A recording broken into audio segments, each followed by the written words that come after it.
नमस्कार मित्रांनो, आता चालत आपले बटाटे भिजवायचे. हे बघा इथं बटाट्यावर पाणी चालू आहे.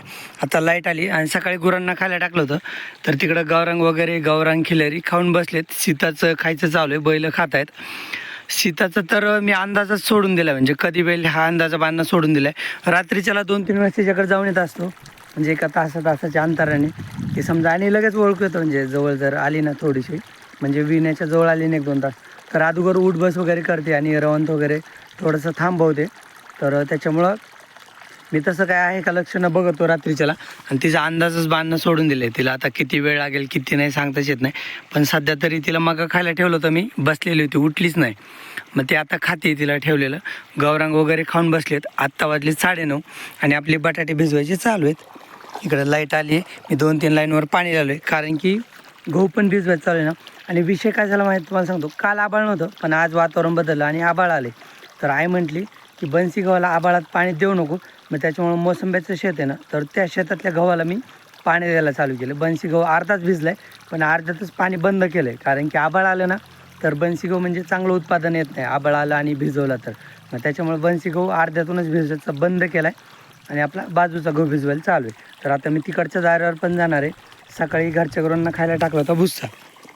आणि बटाटे शेतात मला 2 बटाटे सापडले, तर यावर्षी काय साईज मोठी नाही बटाट्यांची, पण चला मीडियम साईज तर आहे. एक छोटा आणि एक मीडियम साईजचा 2 बटाटे सापडलेत मला. हिऱ्याला मी इकडं बांधले नेपेरच्या ह्याच्यात थोडं गवत आहे ना, तर ते गवत खायला बांधले त्याला. पण तो काय गवत खात नाही, सारखं ओरडतं माझ्याकडे बघून. आणि तिकडे समोर आपली बांडी कालवट स्टॅलिन बांधली, तर स्टॅलिन व्यवस्थित खाते, ते चांगलं खाते स्टॅलिन. धरे बटाटे चुलीत भाजायचे असले तर. आणि आईने केलेत बाजरीच्या भाकरी आणि तव्यावर मिरच्या भाजत. आई ठ्याचं बनायचं खायला ग, म्हणजे तसेच ते आपल्याला जेवणासोबत तोंडी लावायला.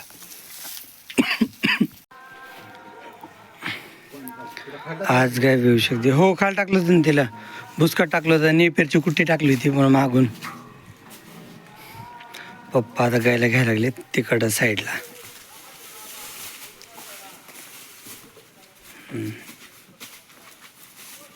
कास छान केली बरं का, मोठी केली कास म्हणजे. आणि आपण तरच कधी पण समाधानीच असतो, तर आपला काही विषयच नाही.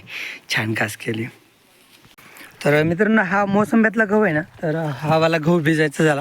हे बघा, इकडच्या कडीला पाणी आणि मी तिकडच्या कडीकडून भिजवत आलो होतो, तर शेवटपर्यंत गहू भिजलाय. कारण की 2 मोटर सोबत आहेत ना, तर त्याच्यामुळे हा गहू पटकन भिजायचा झाला. आणि परत निर्णय ठरला की आता बन्सी गहू भिजवायचा. आबाळ आलं ना तरी पण तो पाण्याला लय आलाय. आणि सध्याला ओंब्यात ना, तर त्याच्यात बिया भरायच्यात गव्हाच्या, तर बिया भरण्यासाठी पाणी तर लागेलच. त्याच्यामुळे निर्णय ठरला की त्या गव्हाला पाणी द्यायचं, बन्सी गव्हाला. तर मग आता एवढा गहू तर भिजून झाला, मग आता पाणी घेतो बन्सी गव्हात. तर मला काय जसं सांगतील मग तसं भिजवायचं.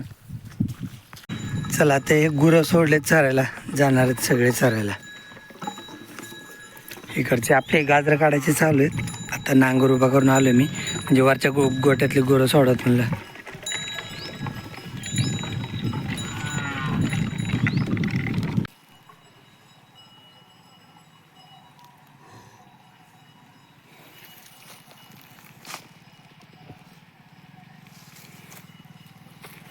हिर्या, मी आता आलो हिऱ्याला जागा न्यायला, कारण तिथली स्टॅलिंग गेली ना त्यासोबतची.